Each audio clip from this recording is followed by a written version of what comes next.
Welcome. In front of me I have AMAZFIT Balance 2 XT, and I'm gonna show you how to pair this watch with the Android phone.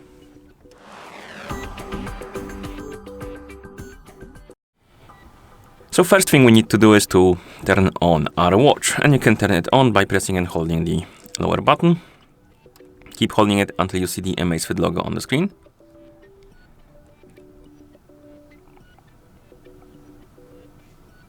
If the logo doesn't appear after some time, try pressing and holding it again.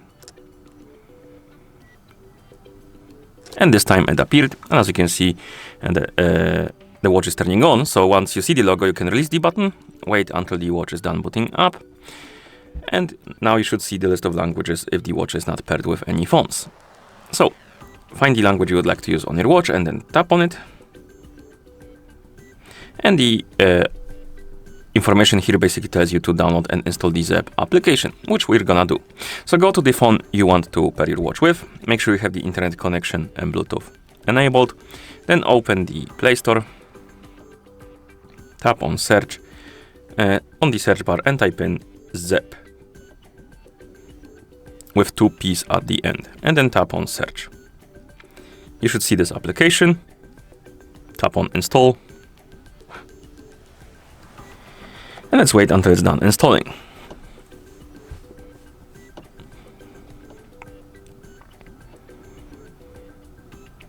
Okay, and once the application is done installing, you can tap on open. And here you will need to log in into AMAZFIT account. If you don't have one, you can always tap on sign up to make a new account and then use it to log in. I already have one, so I'm gonna tap on login, enter the email address and password.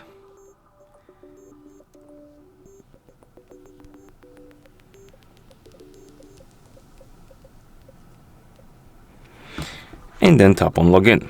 And if the password is correct, it should log in without problem. Like this. And after you log in, you will see the home page.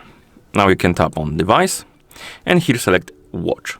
And if you don't have the required permissions allowed, tap on got it and allow the required permissions.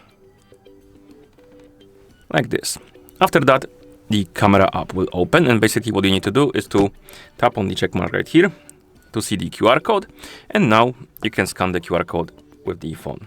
So basically you need to point the phone's camera on the QR code on the watch, and once you scan the code, it will start pairing. Tap on allow, tap on the check mark on the watch,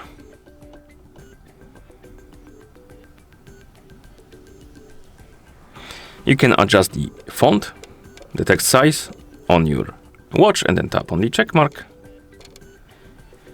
And the watch is already basically working, it's ready to use, but we need to finish the setup. So tap on next, and here we can enable some permissions. This is useful, for example, notification access is useful for the notifications. So if you want to receive the notifications from your phone on your watch, you will need to allow the notification access.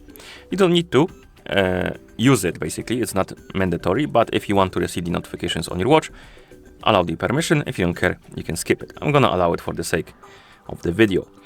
Next we have the turn on Bluetooth calls. This is useful if you want to use your watch to start the calls, pick them up and stuff like that. If you don't care, you can skip it. If you want to use this feature, tap on enable and allow the required permissions. Next we have the calling all contacts rather. You can skip it or enable the permissions, and then we have the SMS sending using voice commands. If you want to use it, allow the permission. If you don't care, you can skip it. Then we have the calendar sync. This is useful for the notifications from the calendar about the events and stuff like that. Again, you can skip it or enable it. And finally, the weather location. Skip it or enable the location. Oh, also the app background activity permission. Basically, it will exclude the app from the battery optimization settings, so it won't automatically close the app, and it will be running in the background. And this is useful mostly if you want to have the interrupted, not interrupted. Basically, get the access to the notifications instantly, basically from your phone. But because sometimes if the app is closed and it's not running in the background, you might not get the notifications on your watch. or something might not be syncing correctly.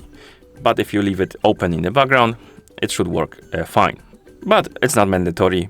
You can basically test it if you want to. You can skip it or enable it. And if you tap on go to settings, basically you need to find the battery optimization whitelist and tap on enable and allow. Once it says excluded, you can go back. And here we can select the preferred side for the buttons. We have right and left. Basically, if you select left, it will rotate the screen upside down and you will need to use the watch other way around, basically. And then we have next, preferred select app view, preferred how the app menu looks like. Basically, we have grid and list view. You can connect your watch to the Wi-Fi. You don't need to, you can skip it. But if you want to use the Wi-Fi network, tap on that network. Select the network from the list, enter the password,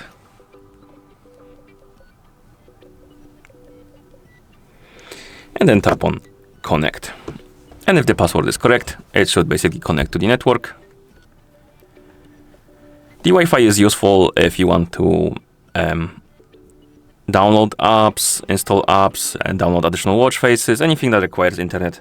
And it's basically faster if you use the Wi-Fi than, for example, send it via the Bluetooth from the phone to the watch.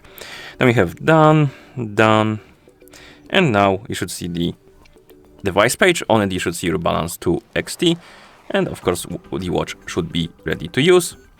And you should see this icon in the control menu, basically showing you that the watch is connected with a phone. Okay, and that's how you pair this watch with the Android phone. Thank you for watching. If you found this video helpful, please consider subscribing to our channel and leaving a like on the video.